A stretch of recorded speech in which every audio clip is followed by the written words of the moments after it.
You should have listened. Stop him! Someone call security!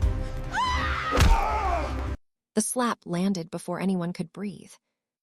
It cracked across the quiet of the restaurant like a gunshot, sharp, humiliating, deliberate. Every head turned. Every conversation died. The wine glasses stopped clinking. The waitstaff froze mid-step. And Sira Kim stood in the middle of it all, her cheek burning, her eyes wide, one hand instinctively raised to her face as if she could press the pain back in before anyone else saw it. She didn't cry. That was the first thing people noticed. The woman didn't cry. The second thing they noticed was the man sitting at the corner table, who had been perfectly still since the moment the sound split the air, and who had not looked away from her since. Marcus Webb lowered his hand slowly, the way men do when they've done something they've done before and feel no shame about it. He was tall, broad-shouldered, dressed in a blazer that cost 3 months of Sira's old salary. He had the kind of face that photographed well and aged badly, the kind of smile that had once made her believe he loved her. "You don't get to ignore me," he said, loud enough for the room to hear. "Not after everything I built for you." Sira said nothing. Her jaw was tight. Her eyes moved slowly from the floor to Marcus's face, and what he saw there stopped his next sentence cold. Not fear, something worse. Indifference. "Sira," he stepped toward her, "I'm talking to you." "I know." Her voice was calm, quiet like still water over stone. "I heard you."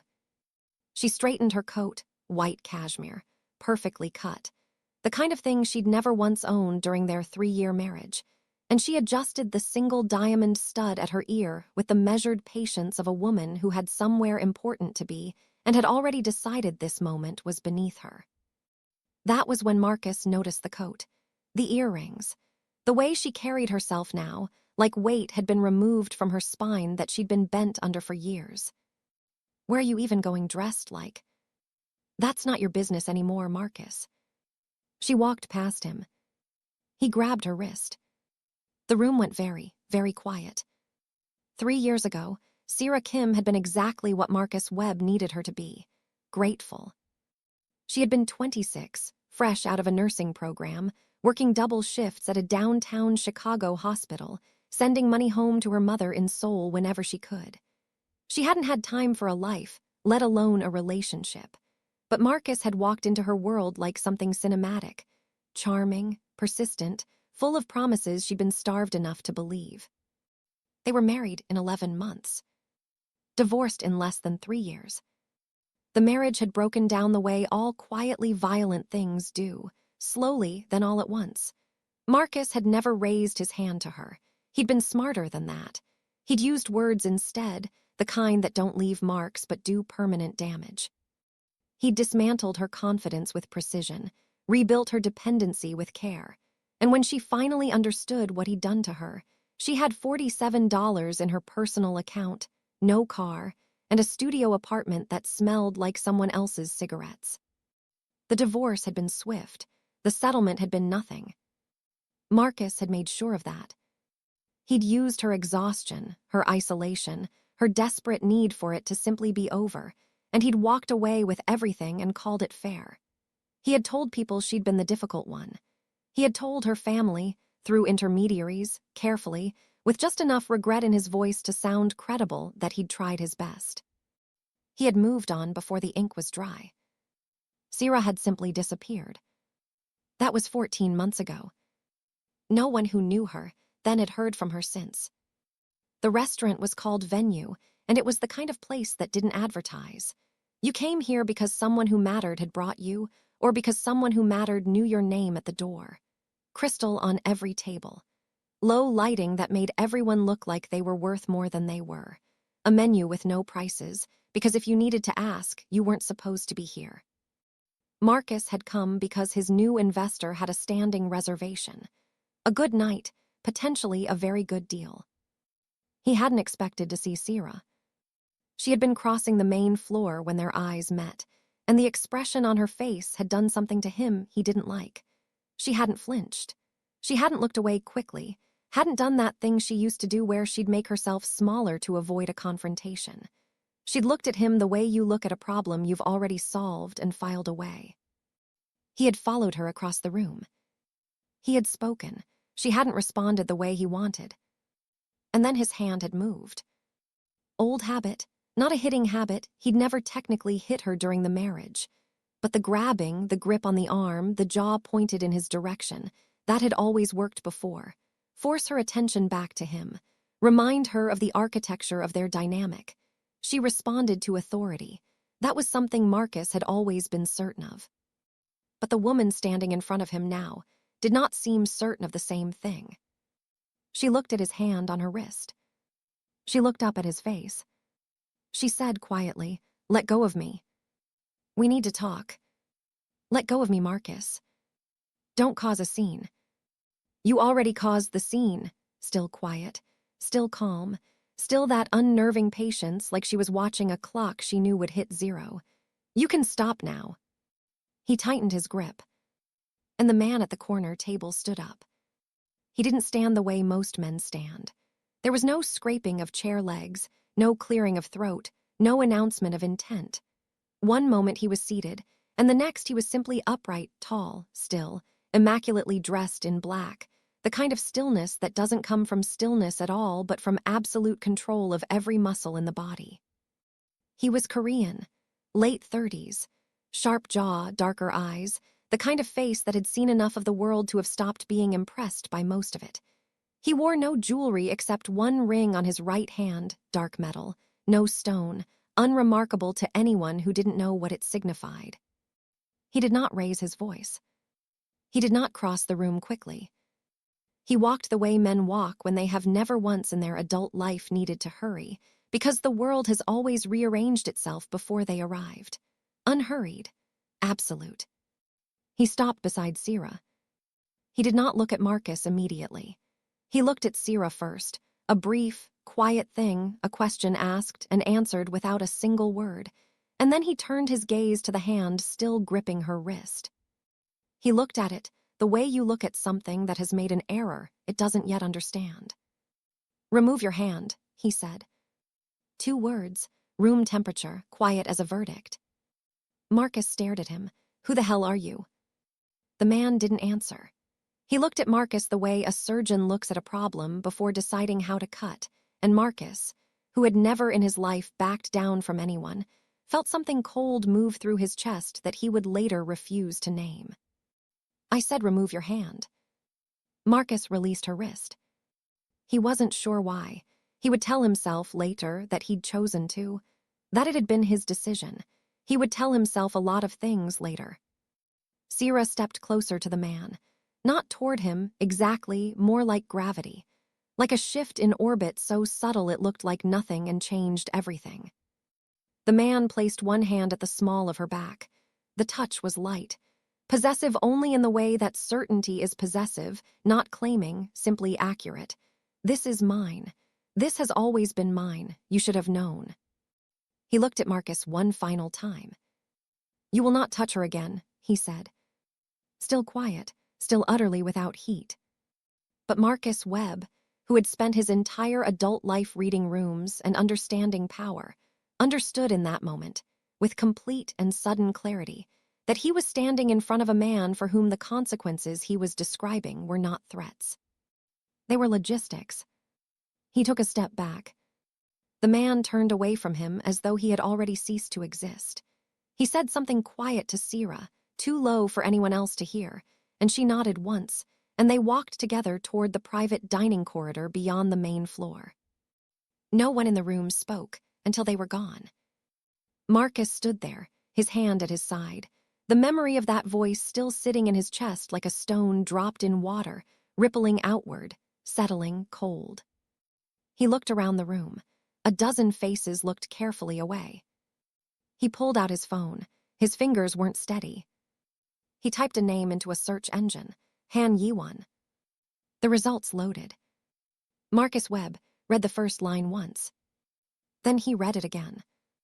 His face went the color of old paper. Outside, in the corridor, Sierra exhaled for what felt like the first time since she'd crossed the restaurant floor and seen the ghost of the worst years of her life standing 10 feet away from her. Han Yi-won's hand had not moved from the small of her back. "Are you hurt?" he asked. She thought about lying. Old habit, the same one that used to make her say fine when she wasn't, the same one that had kept her in a marriage 2 years past the point of no return. "No," she said, and this time it was true. He looked at her cheek. The red was already fatting, but he saw it. He saw everything. "Who is he?" Sierra met his eyes. "Someone who used to think I had no one," she said. Yi-won held her gaze for a long moment. Something moved through his expression, not anger, not quite. Something slower and more permanent than anger. The kind of decision that doesn't announce itself. "He was wrong," Yi-won said. It was not a comfort. It was a fact, and it landed in her chest with the quiet weight of something that would, before this was over, change everything. The private corridor was quiet the way expensive places are always quiet, not silent, but insulated. The noise of the restaurant fell away behind them like something dropped off a ledge. Their footsteps on marble were the only sound. Sierra kept her breathing measured. Old nurse habit, control what you can control. Yi-won walked beside her without touching her now, giving her space with the same ease with which he'd claimed it moments ago. That was the thing about him she'd noticed early. He never held on. He simply made you understand that letting go was your choice, and that you were unlikely to make it. "He'll want to know who you are," Sierra said quietly. "Yes. He'll dig." "Let him." Yi-won paused at the end of the corridor where a door opened to a private elevator. He pressed the call button with one finger, unhurried. What he finds will tell him everything he needs to understand. Sierra looked at him. "You're not worried?" "No." "He's reckless when he's threatened. He does stupid things." Yi-won turned to look at her then, fully, in that way of his that made her feel like the room had narrowed to just the two of them. His eyes moved across her face, her cheek, still faintly warm, and something shifted behind them. Not rage. Not the volcanic, unpredictable anger she'd learned to navigate in her first marriage. Something colder, more patient, more permanent. "I'm counting on it," he said. The elevator arrived. They stepped inside. Downstairs, Marcus Webb was no longer standing. He sat at the bar with a glass of whiskey he hadn't ordered and a phone he couldn't stop staring at. The screen was still showing the search results. He'd scrolled through 3 articles, 2 financial profiles, and 1 archived piece from a Seoul business journal before his brain had caught up with what his eyes were reading. Han Yi-won, 41 years old, CEO of HJW Capital, a private equity firm headquartered in Seoul with offices in Chicago, Singapore, and Dubai.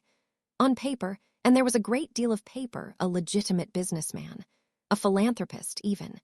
His name appeared on hospital donation lists, university endowments, the kind of public record that said, "This man has nothing to hide."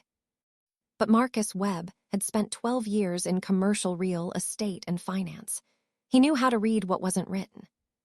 HJW Capital moved money the way rivers move water, quietly, continuously, in patterns that were too clean to be entirely natural. The firm had connections in logistics, construction, private security, and what the articles delicately called regional dispute resolution services across Southeast Asia and the Pacific Rim. One article, buried on page 6 of a Chicago investigative piece from 3 years ago, had described HJW Capital as a firm whose interests extend well beyond conventional investment portfolios. The journalist who wrote it had subsequently retracted the piece and issued a public apology. The retraction notice offered no explanation. Marcus took a long swallow of whiskey. He typed a second search, Han Yi-won wife. The results loaded. The first image was from a charity gala 8 months ago. A grand ballroom, hundreds of people in formal wear. And in the center of the frame, unsmiling, still, radiating a kind of controlled authority that made everyone around him look slightly blurred by comparison, Han Yi-won. Beside him, in a deep burgundy dress, her hand resting lightly on his arm, her posture carrying that new spine he'd seen across the restaurant. Sierra. His ex-wife. Marcus set the glass down very carefully. The caption read, HJW Capital Chairman Han Yi-won and wife, Sira Han, at the Chicago Children's Medical Foundation Gala. Wife. He read it twice, 3 times. The word felt structural, load-bearing, like pulling it free would cause something to collapse. He had imagined many things about Sira in the 14 months since their divorce. He had imagined her struggling, had imagined her in a smaller apartment, a lesser job, piecing herself back together with the limited resources he'd made sure to leave her. He had imagined her, if he was honest, as the woman she'd been at the end of their marriage, diminished, exhausted, certain she needed him more than she'd ever admitted. He had not imagined this. He had not imagined her at a gala in burgundy silk with her hand on the arm of a man who had just told Marcus Webb, with 2 words and a single glance, to remove his hand from her wrist. And Marcus had done it. That was the part that sat worst. That was the thing crawling up the back of his throat like something acidic and irresolvable. He had done it. Upstairs, in the private dining room that venue kept for guests who required discretion, Sira sat across from Yi-won and let herself be still. The room was small, intimate. A single round table, low candlelight, 2 settings already arranged as though their arrival had been expected because it had. Yi-won had reserved this table for tonight. He always reserved this table when they came here. He had a preference for corners and for exits and for rooms where he could see the door. He poured water without being asked, pushed the glass toward her. She drank. Tell me about him, Yi-won said. It wasn't a demand. It was the quiet version of a demand, which, from him, was more compelling than any raised voice. Sira set the glass down. She had told him the essential facts already, months ago, the way you tell someone about a scar. Here, this is what caused it, it doesn't hurt now. She had been careful about the details. Yi-won had been careful not to push. Tonight had changed the geometry of that arrangement. We were married for 3 years, she said. I was 26 when we met. He was charming. I was tired and lonely and working too hard to see clearly. She paused. He didn't hit me. I want to be precise about that. He was precise. He used words. He used silence. He used access to money and access to people, and he used them strategically, the way you'd use tools. Yi-won listened. He was very good at listening, not in the sympathetic, head-nodding way of people who are waiting to respond, but in the focused, complete way of someone who understands that information is the most important thing in any room. The divorce settlement was designed to leave me with nothing, Sira continued. He used my own exhaustion against me. I signed things I shouldn't have signed because I needed it to be over. Her jaw tightened. He told people I was unstable. He told my colleagues I'd had difficulties at work. By the end, I had almost nothing left, not money, not professional reputation, not even certainty about my own memory. Yi-won was quiet for a moment. And tonight, he said, why was he here? I don't know, coincidence maybe. She looked up. Or the universe has a poor sense of timing. There's no such thing as coincidence in a room like this. His voice was even. He followed you across the restaurant. He raised his hand in a public space without hesitation. That's a man who has never experienced consequences. He picked up his water glass, unhurried. He will now. Sira felt something move through her chest. Not fear. Something adjacent to relief, which frightened her more. Yi-won, she said his name carefully. What are you planning? He looked at her over the rim of the glass. His expression was calm, almost gentle, which meant, she had learned, that the decision had already been made and the machinery was already in motion. Nothing tonight, he said. Tonight you eat, you breathe, you remember that you are no longer the woman he left with nothing. He set the glass down. Tomorrow I'll make some calls. That's not an answer. It's the only answer you need right now. She held his gaze. He held hers back without blinking, without shifting, with that absolute patience that she had once found unnerving and had come to understand was simply his natural state. A man so certain of his own capability that urgency had become optional. He humiliated me, she said, quiet, not asking for anything, just placing it on the table between them, factual, clean. Yes, Yiwon's voice didn't change. In front of witnesses, in a restaurant where I have interests, in a city where my name carries weight. He paused. The candlelight moved between them. A man touched my wife. He raised his hand to her face, in public. Something shifted behind his eyes just slightly, just enough for her to see the depth beneath the surface. He has no idea what he's just initiated. Sierra said nothing. Somewhere below them, she knew, Marcus Webb was sitting at the bar with his phone and his whiskey, and his new, uncomfortable understanding that the woman he'd spent 3 years dismantling had been rebuilt by someone with entirely different tools. "If you're going to do something," she said finally, "don't do it for me." Yiwon looked at her. "Do it because men like him need to understand that the world has rules, even if the rules aren't the ones most people know about." A long silence. Then, for the first time since the restaurant floor, Yiwon almost smiled.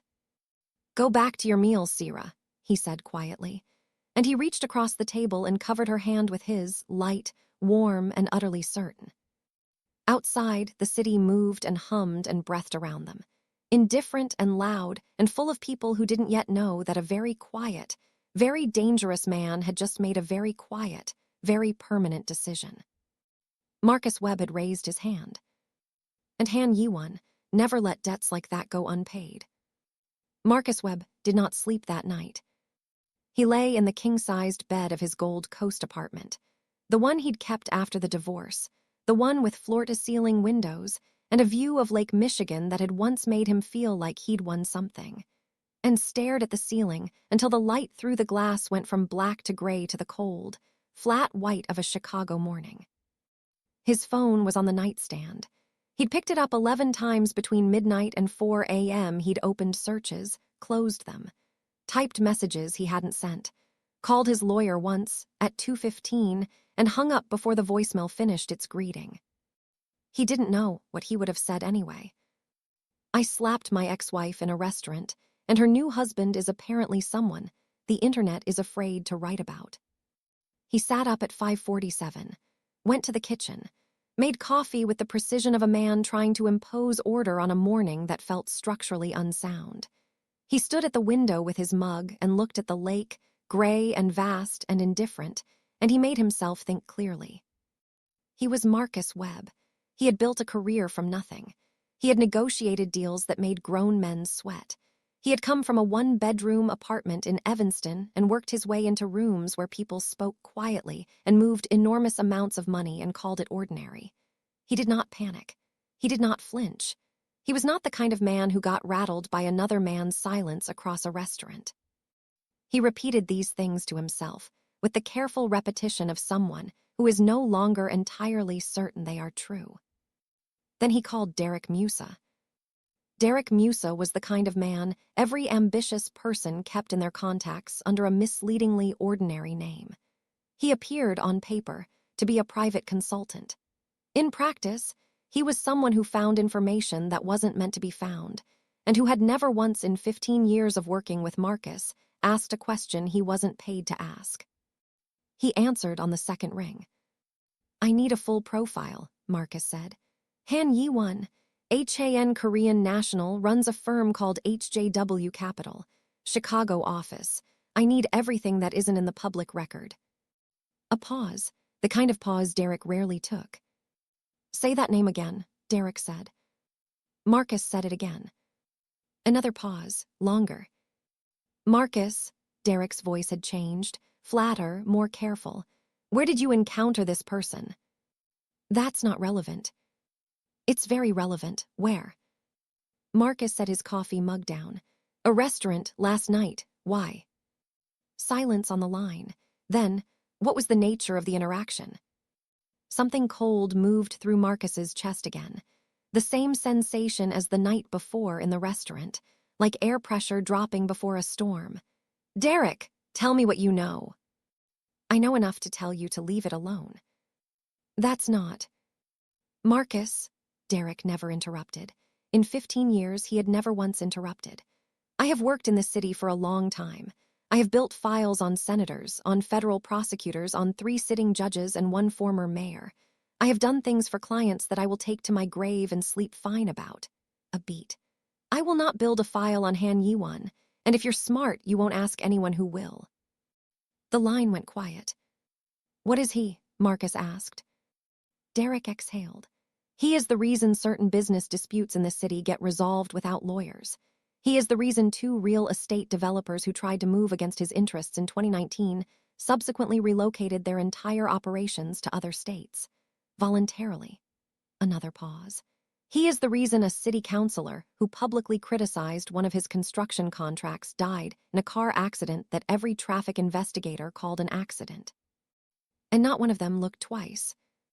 Marcus sat down. He hadn't realized he'd moved to the chair.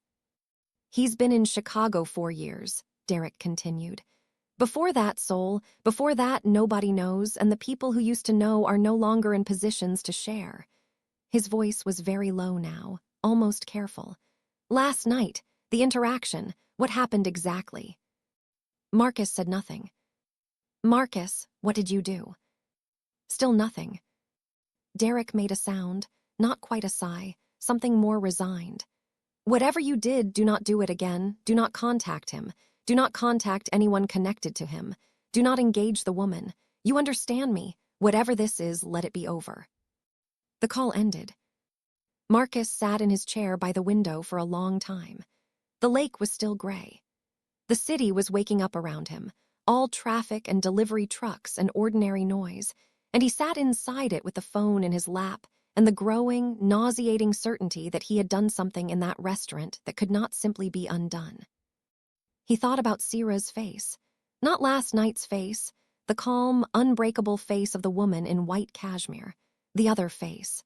The one he remembered from the end of their marriage, tired and worn and stripped of its music. The face he had worked very hard over 3 years to create. He had liked that face. It had made him feel necessary. He did not like the face she wore now. Sierra woke at 7 to the sound of rain against the penthouse windows. She lay still for a moment, listening. Rain in Chicago in late autumn sounded like grief, steady, heavy, purposeful. She had grown up with different rain. Korean rain in summer, warm and tropical, the kind that came down in curtains and smelled like wet earth and green. This rain was cold, angular. It hit the glass like it had somewhere to be. She turned. The other side of the bed was empty, but the indent in the pillow told her Yi-won had been there recently. She could smell his cologne, cedar, and something darker, something that didn't have a name in any language she'd learned in perfume counters or beauty halls. She found him in the study. He was seated behind his desk, dressed already, jacket on, a cup of tea at his right hand and a phone to his ear. He spoke in Korean, low and unhurried, the way he always spoke, as if every word was worth the exact space it occupied and not one more. When she appeared in the doorway, he looked up, held up one finger. She waited. He ended the call, set the phone down. You should have slept longer, he said. I don't sleep well after, she stopped, gestured vaguely. After things like last night. He nodded. He understood, as he always understood, without requiring her to complete the sentence. Sit, he said, not a command, an invitation. She sat in the chair across from his desk.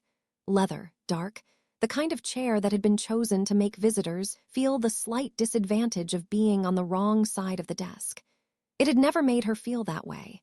Yi-won had a talent for erasing the architectural power of a room whenever he wanted to. I made calls this morning, he said. I know, I heard you. Marcus Webb. He folded his hands on the desk, unhurried. He has a business partner, a man named Calloway. They're in the middle of a development deal on the south side, residential towers, city-subsidized contracts, 300 units. He paused. The funding runs through 2 banks. Both banks have relationships with institutions I have influence over. Sierra looked at him steadily. Yi-won. I haven't done anything yet. His voice was patient. I'm telling you what exists, what is available. He held her gaze. I don't move without your word. This was the thing people who feared Han Yi-won did not understand about him. They imagined a man who acted from ego, from temper, from the simple intoxication of power. They imagined him the way people always imagined powerful men, reactive, self-serving, hungry. They were wrong. Yi-won moved with strategy and with consent, at least in this room, with her. He had never once in their 14 months of marriage made a decision about her life without her knowledge. He offered. He waited. He let her choose. It was the most radical thing any man had ever done for her. What would happen, she asked, to the deal? It would slow, significantly. Banks become cautious when their counterparts flag concerns. Permits face delays when the right people ask certain questions. He picked up his tea. Webb's partner, Calloway, would become very interested in understanding why everything had become so complicated. And Marcus Webb, who relies on Calloway for operational capital, would find himself in a conversation he could not charm his way out of. He'd know it was you. Eventually. And that doesn't concern you. Yi-won looked at her over the rim of his cup. No. Sira exhaled. She looked out the window at the rain. A street 40 floors below, people with umbrellas moving fast, heads down, the city's ordinary machinery grinding forward regardless of what happened in penthouses and private dining rooms. He told people I was unstable, she said quietly. During the divorce, he damaged my professional reputation deliberately. I had colleagues I couldn't face after. I had to rebuild from nothing. She paused. Not nothing like poverty, nothing like invisibility, like I didn't exist in the rooms I used to stand in. She looked back at Yi-won. I spent a year rebuilding that. I know. I don't want him destroyed because of last night. All right. I want him to understand. Her voice was very clear, very steady. The voice she used in clinical settings when something difficult needed to be said precisely. That there are consequences now, that the woman he spent 3 years making small is not small anymore, that whatever he thought he was reclaiming last night in that restaurant, it was never his. Yi-won set his cup down. And I want him scared, she said. Not hurt, scared, the way he made me scared. The particular fear of realizing that the power you thought you had was always an illusion. Silence. Then Yi-won said simply, done. He picked up his phone again. Dialed. When the call connected, he spoke 4 sentences in Korean, quiet and final, and ended it. He looked up at Sira. By tonight, he said, Marcus Webb's business partner will have received 3 separate calls from 3 separate banking contacts expressing concerns about the South Side development. Tomorrow morning, Webb will understand that something has shifted. He won't know what. He won't know why. A pause. And he will know enough to know he doesn't know, which is the worst kind of fear. The kind without a name or a face to push back against. Sira was quiet. Is that sufficient? Yi-won asked. She looked at him for a long moment. This man who had rebuilt her carefully, who had found her in pieces and waited, without pressure, without agenda, while she reassembled herself. Who had offered her safety not as rescue but as fact. Who had never once made her feel like gratitude was owed. For now, she said. And outside, the rain fell hard and cold against the glass, and somewhere across the city, Marcus Webb's phone was about to start ringing in ways he didn't yet have the vocabulary to understand. The first call came at 9:14 in the morning. Marcus was in the shower when his phone lit up on the bathroom counter. He saw the name Raymond Calloway and felt nothing particular. Business. Normal. Ray called early. He let it ring, finished, wrapped a towel around himself, and called back while standing at the mirror. Ray. Marcus. Calloway's voice was wrong. Not panicked, Ray didn't panic. It was part of why Marcus had partnered with him, but tight. Compressed, like a man choosing every word with unusual care. We need to talk about the Meridian project. What about it? I got a call this morning, from First Continental. Marcus stopped. First Continental was the primary lender on the South Side development. 300 units, city subsidies, 18 months of groundwork. The deal that was supposed to close in 6 weeks. And they're flagging concerns, regulatory review, something about the environmental assessment on phase 2. A pause. Marcus, this assessment passed 8 months ago. We have signed documentation. Then it's a clerical issue. Call Henderson. I called Henderson. He said it came from above him. Someone flagged it internally. Another pause, longer. Then I got a call from Midwest Capital, same language, regulatory concerns, possible delay to the approval timeline. Calloway's voice dropped. 2 banks, Marcus, same morning, same language, that's not a coincidence. Marcus sat down on the edge of the bed. He was still holding the towel. The room was cold. He hadn't noticed. Who did this? Calloway asked. Because people like this don't materialize out of nothing. Someone made calls before sunrise. Someone with enough weight to move 2 banking relationships simultaneously before 9 a.m. a beat. Who did you make an enemy of? Marcus said nothing.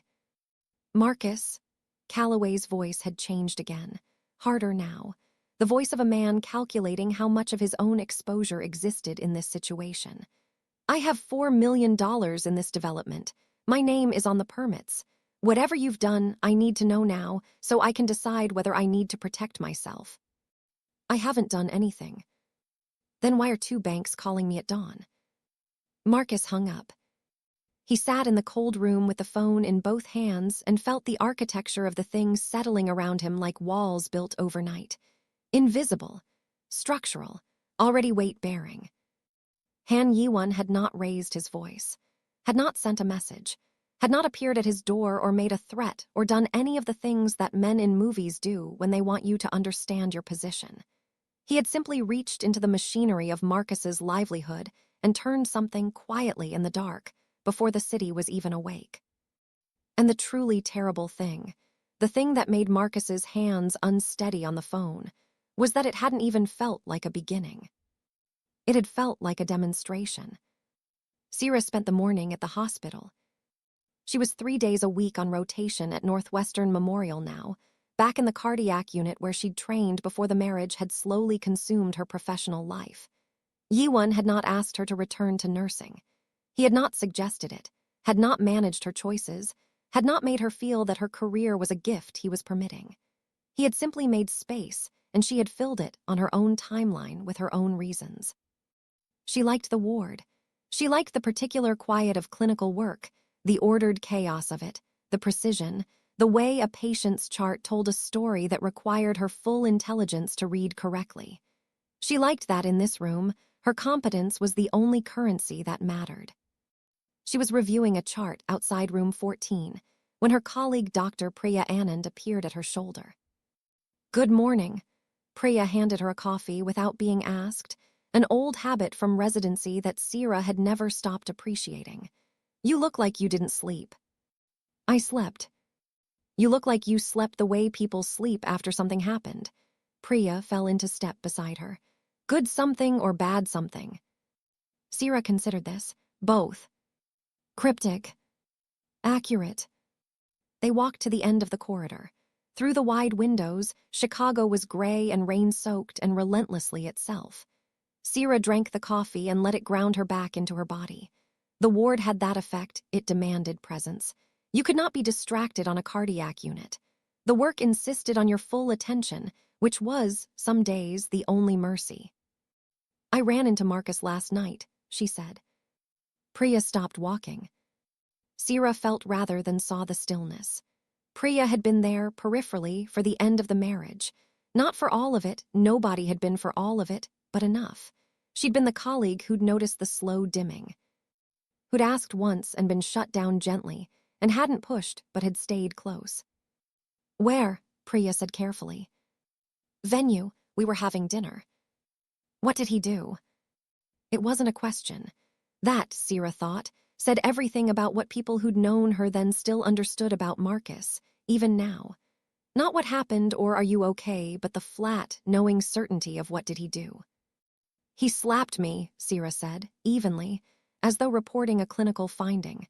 In the middle of the restaurant. Priya's expression went through several rapid transitions and landed on something cold and focused. Sierra. Yi-won was with me. A pause. Priya had met Yi-won twice. She was one of the few people from Sierra's previous life who had been invited into the new one, carefully, on Sierra's own terms. She was also perceptive in the way that good physicians are perceptive, trained to read what the surface presentation isn't telling you. She was quiet for a moment. How did that go? She said finally. He told Marcus to remove his hand. Sierra looked at the window. Marcus did.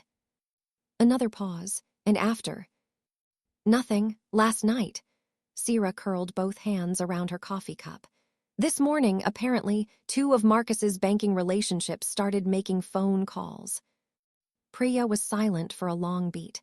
Then, in a voice carefully stripped of judgment, "Is he going to be all right? Marcus, I mean, is it?"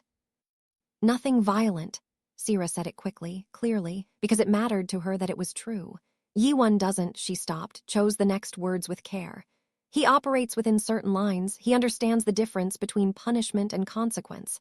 She paused. "Marcus will feel it in his business, in his comfort, in his certainty about how much room he takes up in the world." Her jaw was set. "That feels appropriate." Priya looked at her for a long moment, not with pity, something more considered.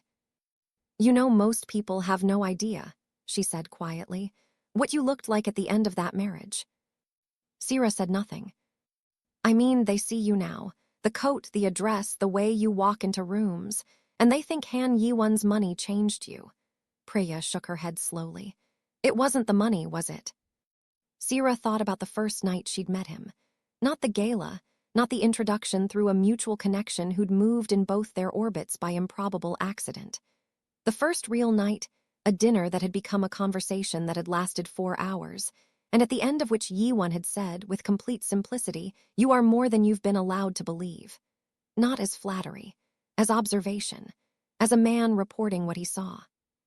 She had cried in the car on the way home, not from sadness, from the startling, physical shock of being accurately seen. "No," she said, "it wasn't the money." Marcus made 3 more calls by midday. A lawyer, a property contact at City Hall, a man named Stevens who operated in the gray edges of Chicago's permitting world and owed Marcus 2 favors from a deal 3 years prior. The lawyer told him regulatory challenges at the banking level were difficult to contest without a clear named source. The City Hall contact didn't call back.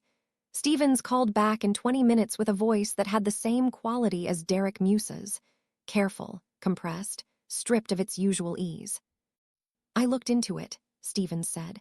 "The flag on your environmental assessment.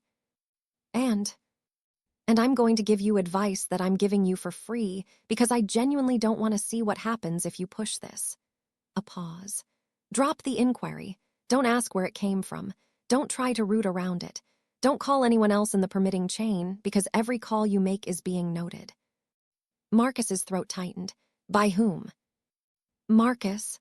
Stephen's voice was very quiet. "You know this city has layers, right? You know there are arrangements, understandings, networks of interest that operate below what you can see from where you sit." "I know that." Han Yi-won sits in one of those layers. Not the bottom, I don't even think anyone knows the bottom, but deep enough that when he places a flag, it stays placed. And when he decides to notice something or someone, Stevens stopped. The best thing that can happen is he loses interest. "How do I make him lose interest?" "You know what you did." Stevens' voice dropped further. "You probably know what to not do next." A beat. "The question is whether you're the kind of man who can actually manage that." The line went dead. Marcus sat in his office, glass walls, city view, every surface chosen to project success and permanence, and felt the room subtly as though its foundations had shifted. Not collapsed, just moved, just settled into a configuration that was slightly different from yesterday's and would not be moving back. He thought about Sierra, about the look on her face when he'd let go of her wrist.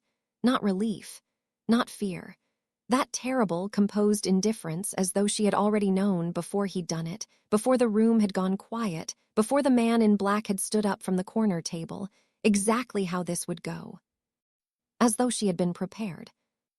As though she had become, in the 14 months of his inattention, someone who did not need to be afraid of Marcus Webb anymore. The understanding of what that meant, what it required, who had to be standing beside you for that specific fear to leave, settled into Marcus's chest and stayed there, cold and precise, like a blade slid between ribs with a steady hand. She had moved on. She had not merely moved on. She had moved into the protection of a man for whom Marcus Webb was not a threat, was not a rival, was barely a footnote, a minor inconvenience in a restaurant, dealt with in 2 sentences and forgotten before the elevator doors had closed.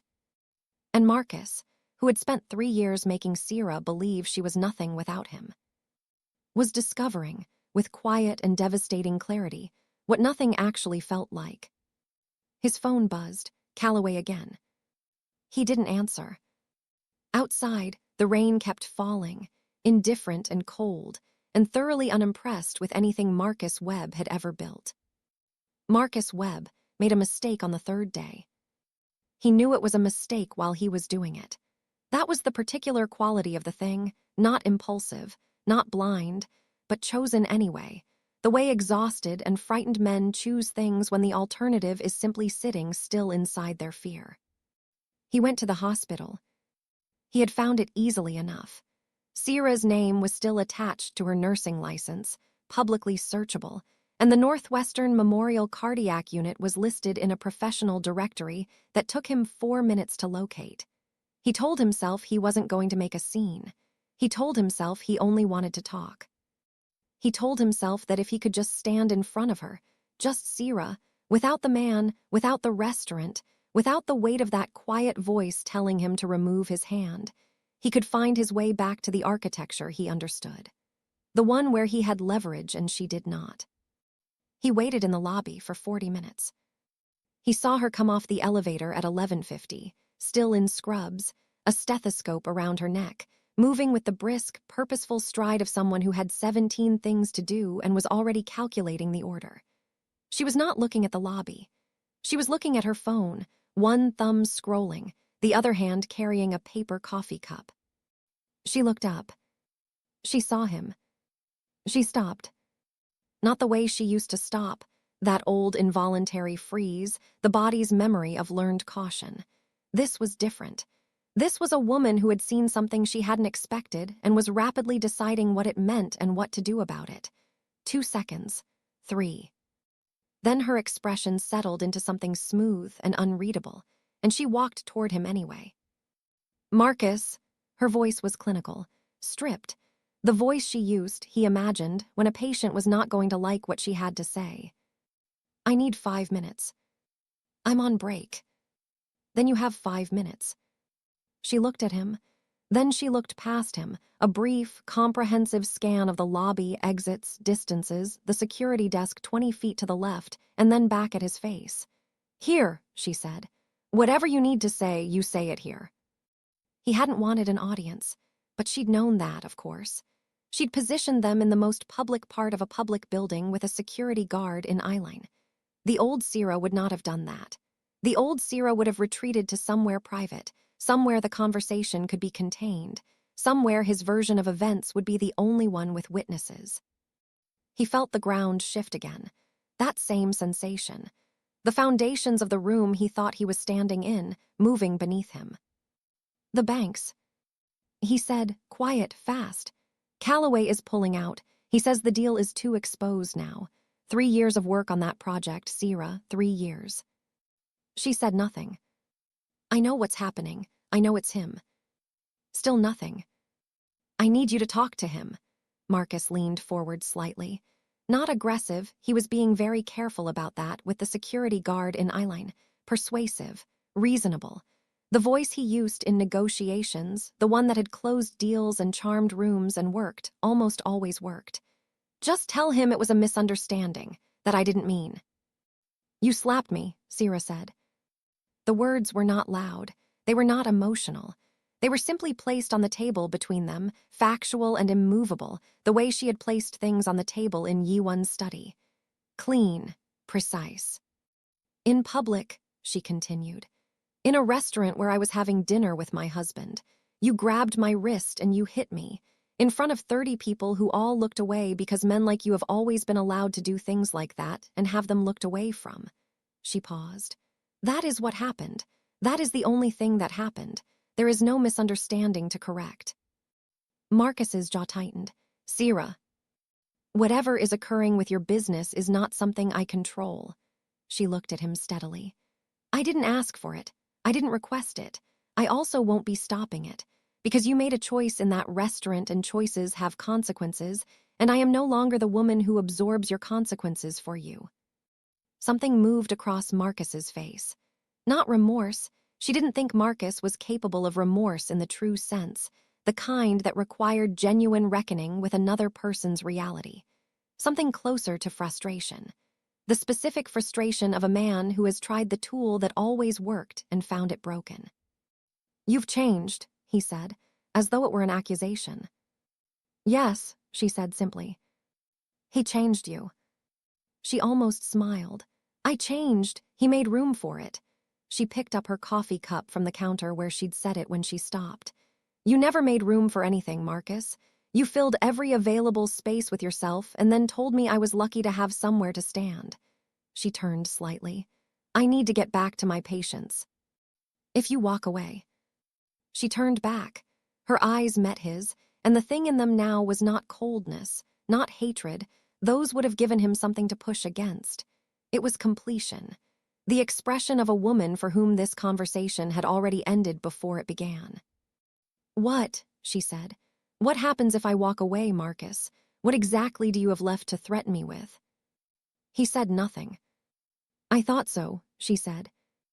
And she walked back to the elevator, pressed the button, and didn't look back once. Yi-won knew about the hospital visit by 12:15. He was in a meeting with 3 men from his Seoul office when his phone vibrated. He glanced at it once, finished the sentence he was delivering, and then paused the meeting with a raised hand. The 3 men from Seoul, who knew him well, stopped talking immediately. He stepped out. He read the message from the driver who had been, since the morning of the second day, stationed within sight of Northwestern Memorial's main entrance. 3 sentences. Confirmed sighting. Interaction in lobby, approximately 4 minutes. Subject departed via main exit. Yi-won stood in the corridor, outside the meeting room. He was quiet for a moment. Then he called a number he did not keep saved under any name. He approached her at her workplace, he said when the line connected. "In person, in the lobby." A pause. "Yes, move the timeline."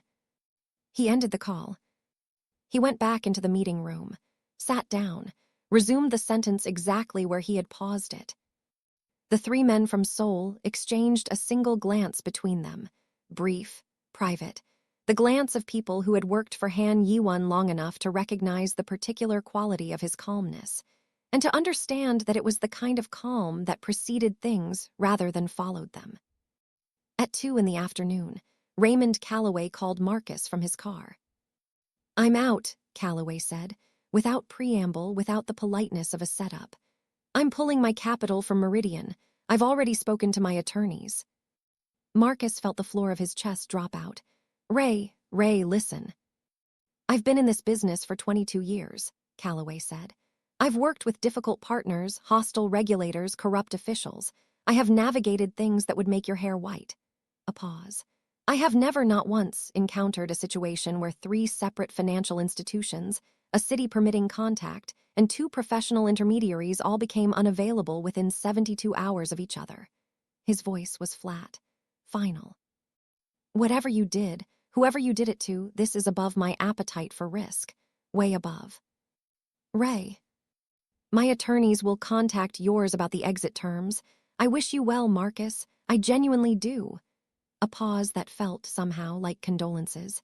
"Get clear of whatever this is, before it gets worse." The line went dead. Marcus stood at the window of his office. The city below was doing what it always did, moving, consuming, producing, indifferent. He had once loved this view for what it told him about himself. Today it told him nothing useful. His deal was gone. 18 months of groundwork, 300 units, the city subsidy contract that would have financed the next 4 years of his business. Gone. Because a man he'd never met before last Thursday had made 4 phone calls before Sunrise and Calloway, had done the math, and decided Marcus Webb was no longer a safe investment. He pulled up his phone, opened the photo he'd screenshot from the search results 3 days ago. The gala image, Sierra in burgundy, Yi-won beside her, unsmiling, carrying that absolute stillness like a second suit. Marcus looked at it for a long time. Then he did the thing he should not have done. He typed a message to Sira's number, the number he still had from the marriage, the number he had not yet been blocked from, which he had told himself meant something. I know you think you're protected. I know you think he changes what's possible for you. But I know things about you, Sira. Things that exist in documentation I kept. About your mental health treatment during our marriage. About the incident at the hospital in 2019. About the HR complaint that was filed and quietly settled. A pause. His thumbs hovered. Then, I kept records. I kept everything. Don't make me use them. He sent it. He set the phone down. For a moment, he felt something like relief. The relief of a man who has placed the last card in his hand on the table. Whatever happened next, he had declared himself. He had reminded her, and through her, reminded the man who thought he had neutralized Marcus Webb with a few quiet phone calls, that Marcus still existed. Still had teeth. The phone buzzed. He looked down, expecting Sira. It was not Sira's number. It was an unknown number. A single message. No name, no greeting, no context. 6 words. Do not contact her again, ever. Marcus read it twice. His phone buzzed again immediately. This time a call. The unknown number. He answered. Silence on the line. Not empty silence. Occupied silence. The silence of a person who is present and who is not waiting because they have nothing to say, but because they have decided that silence, right now, will do more work than any sentence. Then, Mr. Webb. Low, even, room temperature. Marcus's hand tightened on the phone. The message you sent, Yi-won said, constitutes a threat. Documentation or otherwise, the intent is clear. A pause. I want you to understand something, and I want you to understand it completely, so there is no ambiguity between us. Marcus said nothing. His mouth was dry. Sira has told me about the incident at the hospital in 2019. She has told me about the HR complaint. She has told me about every piece of documentation you believe you hold. A pause. I know all of it. I knew it before I married her. And I will tell you with great clarity that none of it concerns me. None of it changes anything. The line was very quiet. What you have in your possession, Yi-won continued, is paper. And paper, Mr. Webb, is extraordinarily fragile in the right conditions. His voice never shifted, never warmed or cooled. Do not contact my wife, not by message, not in person, not through intermediaries, not through professional channels, not in any form, in any medium, at any time. A pause. This is the last conversation we will have in which I explain myself, he said. The next one will not be a conversation. The line went dead. Marcus sat in his office for a very long time. Outside, the city moved and hummed, ordinary. Indifferent, relentless. His hand, he noticed, was shaking. Marcus Webb disappeared from Sira's life on a Tuesday. Not dramatically. Not with a final confrontation or a last desperate move or any of the things she had half prepared herself for in the days after Yi-won's phone call. He simply stopped. No more messages. No more lobby appearances. No more calls to mutual contacts she'd heard about through the peripheral network of people who still moved in both their orbits. He was just gone. The absence felt strange at first. Not because she missed him. She had stopped missing Marcus Webb approximately 11 months into their marriage, when she'd understood clearly what she was living inside of. But because his presence had been a constant in her psychological architecture for so long that its removal left a shape she didn't immediately know what to do with. Like a tooth pulled cleanly. The space where something painful used to be. She told Yi-won this one evening, standing in the kitchen while rain moved against the windows again. Chicago's rain was becoming a recurring character in this particular chapter of her life, she thought, and he listened the way he always listened, complete and still, and then said, That's what the end of something feels like. Not relief, just space. She had looked at him. Have you felt it? Yes. He didn't elaborate. He rarely elaborated about before. But he held her gaze long enough for her to understand that the space he was describing had once been large, and that she was part of what now occupied it. That night, she slept without waking once. 3 weeks after the restaurant, Callaway released a statement confirming the Meridian Development Project had been formally dissolved due to irreconcilable differences between investment partners and evolving regulatory requirements. The statement was professional, bloodless, and told anyone who knew how to read it exactly what had happened without naming a single name. Marcus Webb's professional profile went quiet. His social media, never particularly active, went completely dark. His LinkedIn showed no new activity. The number he'd messaged Sira from was disconnected within a week of Yiwon's call. Priya, who tracked these things in the background the way good friends quietly do, reported to Sira over coffee in the hospital break room. He's pulled out of 2 other deals. Word is he's looking at relocating. Denver, maybe? Or Phoenix. She stirred her coffee. Somewhere he can start over where his name doesn't carry this particular weight. Is he all right? Sira asked. Priya looked at her. You're asking if he's all right. I'm asking if he's physically all right. Sira kept her voice even. I never wanted him hurt. I want to be clear about that. He's fine, Priya said. Professionally damaged, personally humbled, physically fine. She paused. Sira, you know that what happened to his business was proportionate, Sira said, quietly. He spent 3 years systematically dismantling my professional reputation, my confidence, and my financial independence. His deal fell through. She looked at her coffee cup. That's proportionate. Priya was quiet for a moment. Then, yeah, it is. They sat together in the ordinary warmth of the break room, with the hospital moving around them, and Sira felt something settle in her chest. Not triumphant. Nothing so loud as that. Something quieter and more permanent. The particular piece of a woman who had survived something, understood it clearly, and was no longer carrying it forward. The gala was Yiwon's idea. Or rather, it was an existing obligation, a Chicago Children's Medical Foundation event, the same one whose photograph had appeared in Marcus's search results 3 weeks ago, now returned as an annual fixture. Yiwon mentioned it over dinner one night, 2 weeks after the Meridian dissolution, with the casual precision he used when he was deciding something he didn't intend to debate. Next Friday, he said, the foundation gala, I'd like you to come. Sira looked up from her plate. I always come. I know, he held her gaze. This year I want you to come differently. She understood what he meant. In the past year, she had attended his professional events with quiet competence, present, composed, fulfilling the social architecture of a partner without drawing attention. She had not yet arrived somewhere as Sira Han in the full weight of what that name now carried. She had been working up to it, on her own timeline, without pressure. You think I'm ready, she said. I think you've been ready, he said. I've been waiting for you to agree.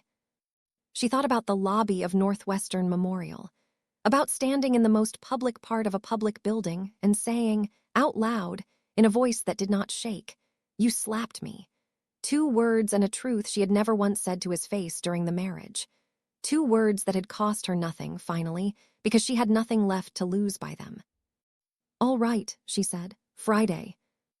The gala was held in the grand ballroom of the Langham Hotel, 40 floors above the Chicago River. 600 people in formal wear, the particular electricity of a room full of money and ambition, and the careful performance of generosity. Crystal chandeliers, a string quartet on the elevated stage, tables set with white orchids and candlelight that made everyone look like the best version of themselves. Sira wore black. Not the safe, receding black of someone trying not to be noticed. Architectural black, a gown cut with the precision of a statement, off one shoulder, floor length, with a single strand of dark pearls at her throat that had been Yiwon's first gift to her, given without occasion, placed in her hands with the quiet certainty of a man who did not need an excuse to give the people he chose beautiful things. They arrived together. They always arrived together, but tonight was different in the texture of it. She walked beside him with her spine fully extended and her chin level and her hand resting in the crook of his arm not for support, but because she chose it. Because it was where she wanted to be. People looked. People always looked at Yiwon. He generated a particular quality of attention in rooms, not the loud, magnetic attention of men who performed their power, but the quieter, more absolute attention of rooms that understand, instinctively, where the genuine weight resides. Conversations paused as they moved through the crowd. Not obviously, not the parting of seas, just the small, involuntary recalibration of rooms that know. But tonight, some of the looking was for her. She understood this gradually, over the first hour. The way introductions landed differently. The way women who had smiled politely at her before now engaged with genuine curiosity. The way men who had spoken past her to Yi-won found themselves speaking to her directly, because she was responding directly, meeting every eye, holding every conversation with the full force of a woman who had decided she was no longer managing herself down to fit the space others allocated. She had spent 3 years being made smaller. She had spent 14 months growing back, and tonight, in this room, she was exactly the size she was supposed to be. Yi-won watched her from across the room at one point. She caught him, standing with 2 men from his Seoul office, entirely composed as always, but with his eyes on her and something in them she recognized now. Not pride in the possessive sense, something more accurate. The look of a man watching someone he believed in prove themselves right. She raised her chin slightly, acknowledging. He returned it with the almost smile she had learned to read as everything he chose not to say out loud.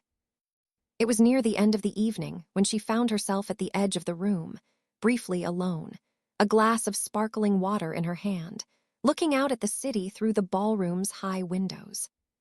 Chicago at night from 40 floors. All that light, all that reaching, all those lives stacked and burning and moving in the dark.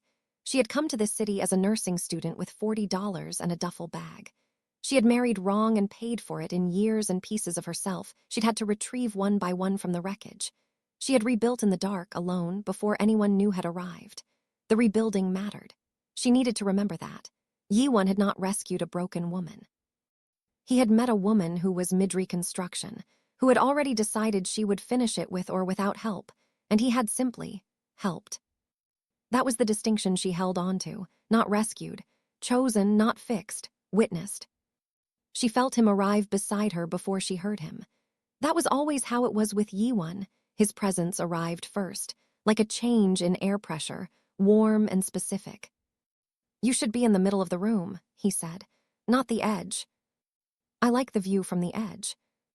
"You always have." He stood beside her, both of them looking out at the city.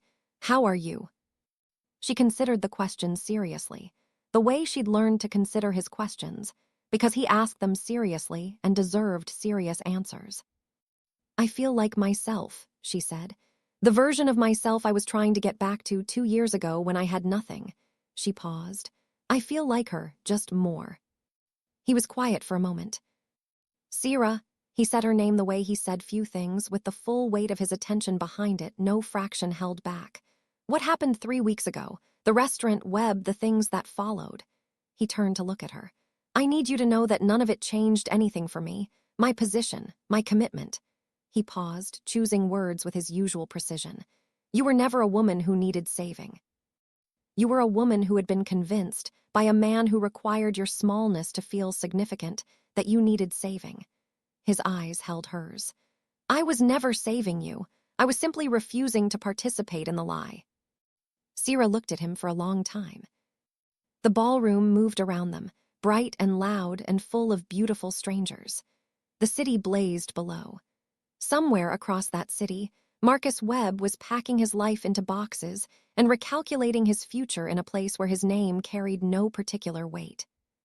And here, at the edge of a room she had once believed she wasn't significant enough to stand in, Sirahan held the gaze of the most dangerous man in Chicago and felt, in her chest, the very specific freedom of a woman who knows, completely, finally, without reservation, that she is exactly where she is supposed to be. "I know," she said. He reached out, tucked one strand of hair behind her ear with the careful, unhurried tenderness he reserved for moments no one else was watching. His hand stayed at her jaw for a moment, warm, certain, a touch that made no demands. "Come back to the room," he said softly. "They're announcing the foundation recipients. I want you beside me." "I'm always beside you." "I know," the almost smile. "I never take that for granted." They turned from the window together. Back into the light, the music, the 100 conversations happening at once. She walked beside him into the center of the room, not the edge, the center, and the room adjusted around them the way rooms always adjusted around Han Yi-won. Only tonight it adjusted around her too. She had been safest the moment the most dangerous man in the room had noticed her.